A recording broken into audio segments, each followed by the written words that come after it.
Welcome back, ladies, gentlemen, everyone in between, everyone outside of that spectrum. Welcome to the top 8 of the league that means nothing to. The stakes have never been lower, and we are progressing to find out who is going to be our champion of this league that means absolutely nothing. It is great to be back on Go Again Gaming. It's been a while since I have seen these players, and it's been a while since you've had to be forced to listen to me. I am Ian, and I'm going to be doing your commentary, and we will have Jay Mallet versus Carlotta Fernandez. Carlotta, the original queen of nothing, the ace in the hole, the archer in Fabritorium, taking on Zen State Fab, the the Vynsett master, the Runeblade from Canada. And is she the best Runeblade? Maybe in Jay's heart.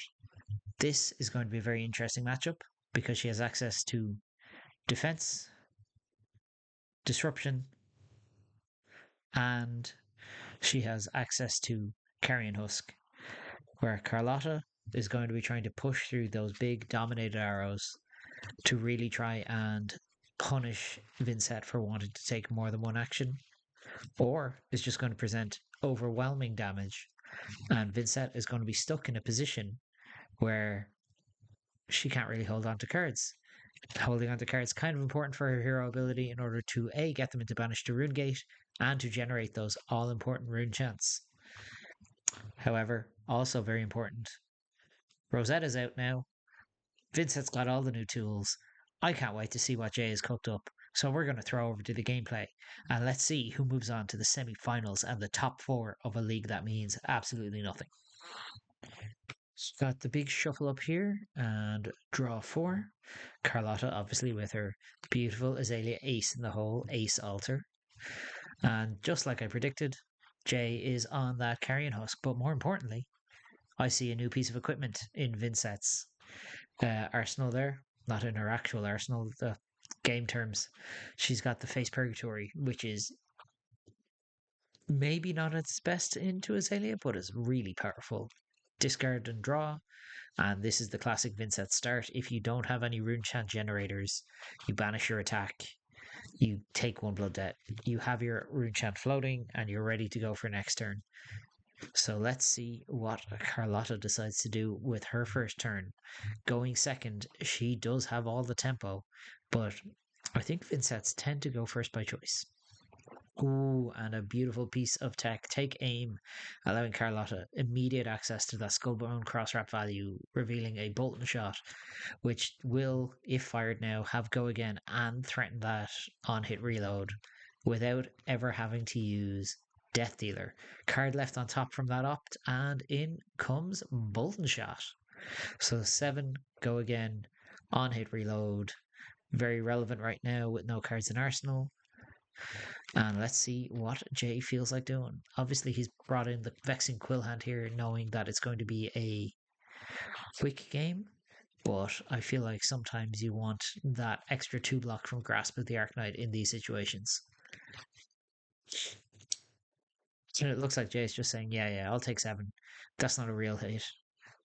Yeah. Bolton shot is mostly a trap. Mostly a trap. Is Carlotta going to reload though, or is she going to use the Death Dealer? Oh, plays a Seek and Destroy and sends the Drill Shot. So this is coming in for 7 on hit.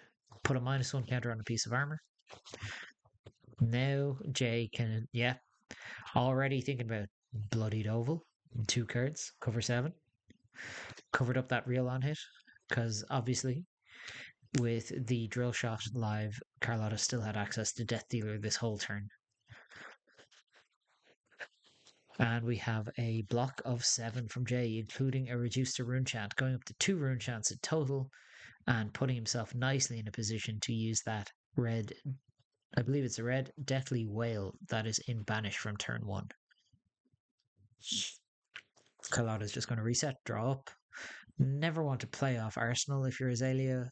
in matchups like this where you want to be able to cross wrap every turn. But here we have Jay using a red mob rinse, guys, and coming in with a Deathly Wail for 3 and 6. So on damage, Jay is going to generate a rune chant. So Carlotta, if she takes damage, that is giving Jay access to a free rune chant. And if this Deathly Wail hits, that will give potentially 3 more rune chants from that mob rinse, guys, which will allow Jay to follow up with a card you might have seen before called Deathly Wail. So the 3 rune chants have been taken. And now we have a 6 go again on the stack coming at Carlotta, who has just decided to say, yeah, play ball, have it. Go to 31. Jay gets 3 rune chants from the on hit. And follows up with a yellow Deathly Wail. Interesting here. We're in a very good spot if you're Jay, because it means you get to keep rune chants throughout the next turn, because both Deathly Wails will trigger, generating 2 rune chants. And in the words of Proter top 4 competitor and all around delightful human being, Shimir Sami, it will allow him to maintain rune chant rhythm throughout this game. So he'll be able to keep his attacks flowing, his rune gate attacks, which is so important that you don't take turns off, especially into Azalea. You need to pressure her. And here we have a Codex of Frailty pitch, load a battering bolt, draw a card. Bit of a weird one to see into Vynsett. There's not a lot of things you won't see from her. Maybe some reactions, but maybe Carlotta's trying to snipe out something like a pummel. Anyway, we have an activation of Knock the Death Whistle. Carlotta gets to go find any arrow in her deck, put it on top. Why is it on top, you say, ladies and gentlemen? Well, Azalea Ace in the Hole has this beautiful line of text that says she can put a card from your arsenal on the bottom of your deck to put the top card of your library into the arsenal zone. Library is magic, I think, eh? And if she does, it gains Dominate. So with 1 resource floating and 2 cards in hand, we could be looking at 11 Dominate from Carlotta.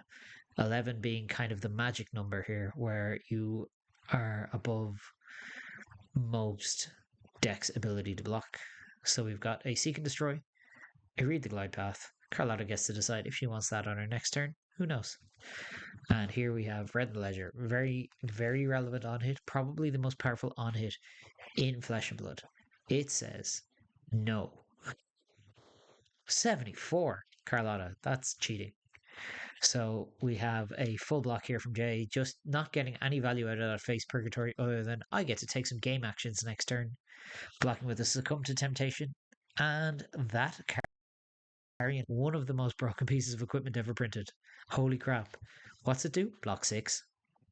Now Jay is on the ticking clock, but Azalea is not really a deck that could take advantage of that. You can't really draw the game out for another 30 turns. Jay tapping the table. Any of my Magic playing friends know tapping the table means making some plans.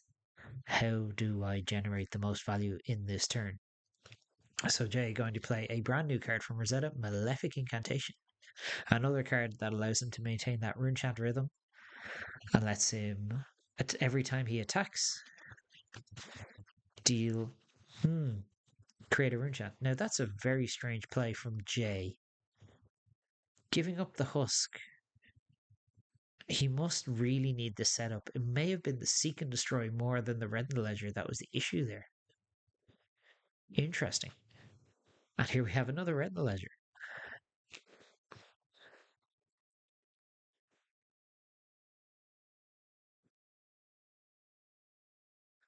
Let's see what Carlotta is going to do with it.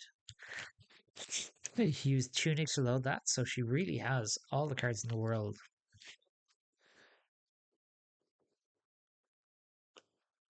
And how is she going to navigate this turn? How big is this Red in the Ledger going to be? I think I caught sight of at least one defense reaction in Jay's hand. So we've got a Lace with Bloodroot if you're an Azalea Armory deck enjoyer.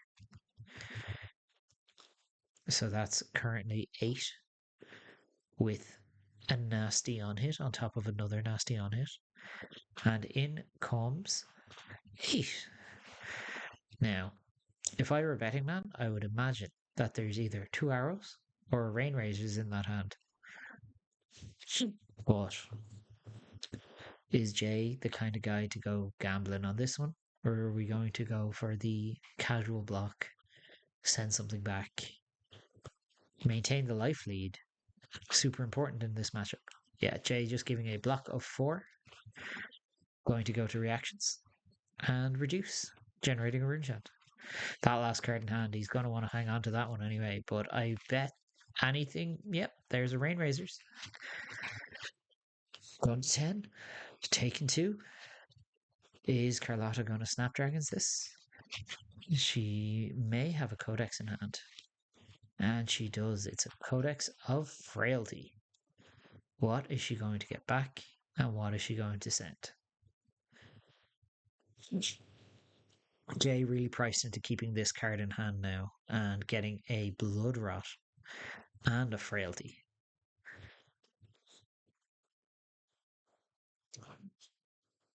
Carlotta, obviously, with her own custom tokens, because she's very dedicated to the way of the Azalea cult like that.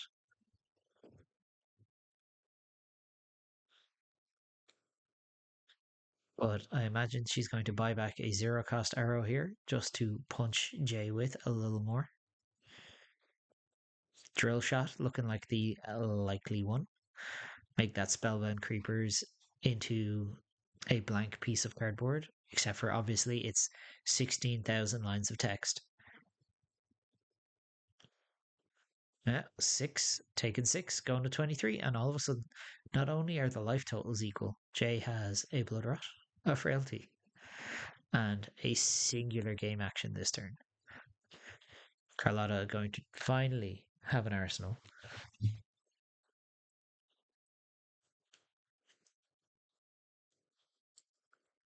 And Jay banishing a Bounding Demagon. Not exactly one you want to banish when you have a single game action, because you can't do much with it. Taking the 2 from the Blood Rot, taking 2 from the Blood Debt, and passing. But we're setting up. Maybe we'll get there. What are the chances that Carlotta has yet another red in the ledger?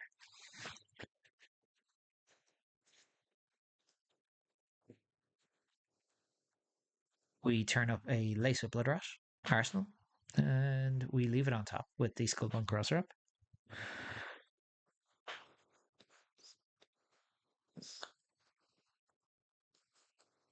Let's see what Carlotta. Oh, wait, no. We don't want that card. So we don't want to Azalea that card in, and we don't want to draw it. Jay looking at a hand with a lot of go again here. Alright, throwing out that Blood Rot.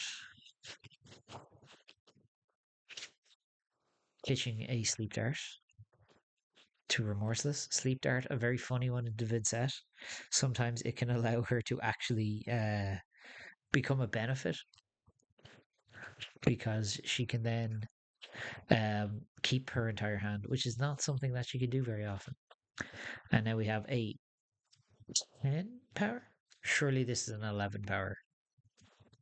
Remorseless here. 5 +3/+3 with a Blood Rot and an Inertia on hit.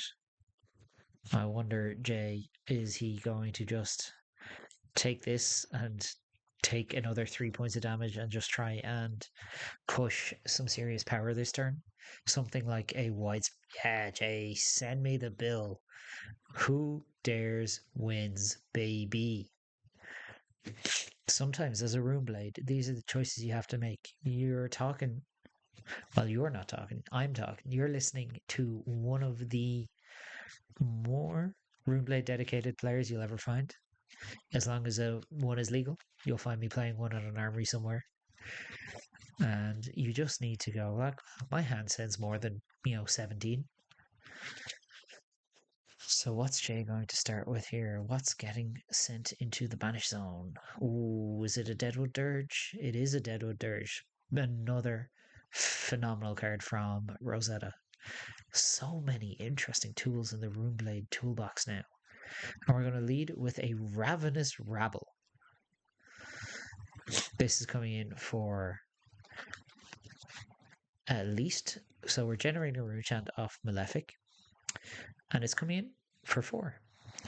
So we have 4 rune chants at least, if not 5. I am not entirely sure. 6 rune chants. Oof. 6 rune chants and 4 go again. Obviously, Carlotta has access to AB here, but not ideal, especially knowing there is a, as we know, there's a Succumb to Temptation in hand, which when it gets played, you'll see that one flashed up on screen, and it's not a nice one at all.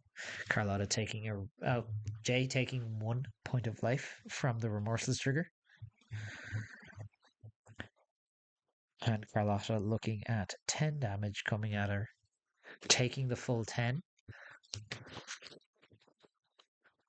Jay has his rune chant. We're going to send in Swarming Gloomveil now, 1 arcane, and just a casual 4 go again, taking 1 from Remorseless. Jay better be careful not to go to 3, because he is just dead.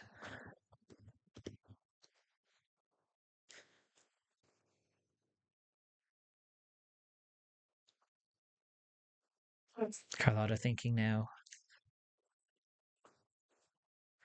I imagine if she didn't pitch for the first 6 AB, she's not pitching for another one. Going to 12. About to go to 8, declaring no blocks. Jay paying a life, and because he has dealt arcane damage, Succumb to Temptation comes in as if it were an instant. This says the next Runeblade attack action card that hits, you Thoughtseize your opponent. You look at their hand and you take a card. Carlotta shows 3 buffs and an arrow. Jay has to kind of gamble here that the card in Arsenal and the card on top are not arrows, and probably take that Endless Arrow personally, because you can, if you do, and it is the right call, you can full brick Carlotta's entire hand here. And let's see what she decides to do now. Jay also notably, because that had go again, gets a second action point. Now Jay going to play a Revel in Runeblood. Taking a life. Come on, Jay. Yeah.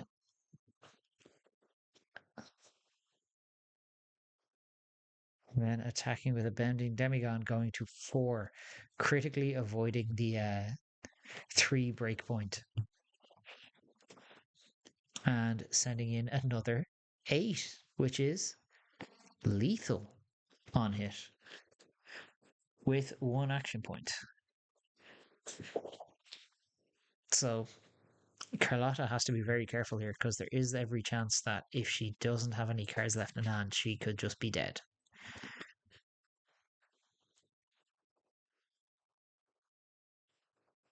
So if she takes the 4 rune chance, she has to block at least 2 to not die.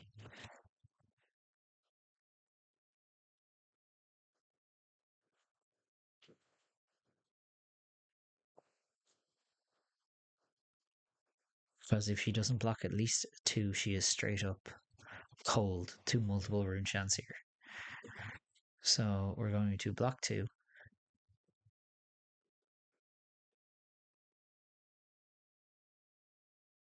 There's an argument here as well for Jay to have cracked the Vexing Quill hand and made it 6 rune chance coming in. Now Carlotta is going to go to 2.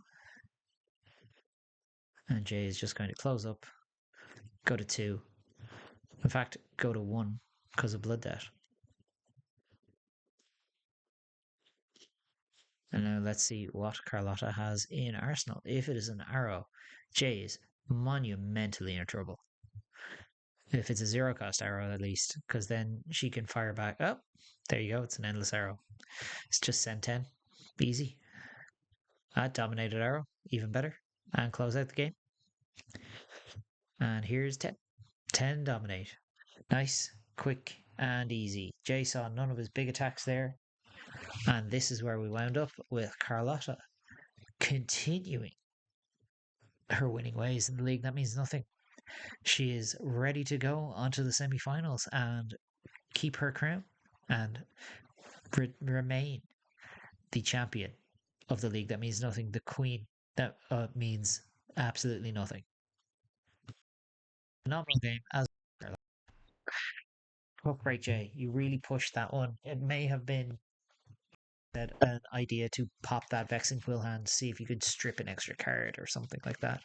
But it didn't matter. When Carlotta managed to find that arrow on top. Congratulations to both players. I hope, Jay, you got some use out of those new Rosetta cards. It would have been nice to see a few more of them get played in this matchup. Big ups to Vynsett. Obviously, always a tough time playing against Azalea, especially in Azalea as good as Carlotta. But thank you for coming back for the quarterfinals of this league. That means nothing. I have been your commentator, Ian. You can find me on Twitter at @finals_spirit, and I will see you in the next one.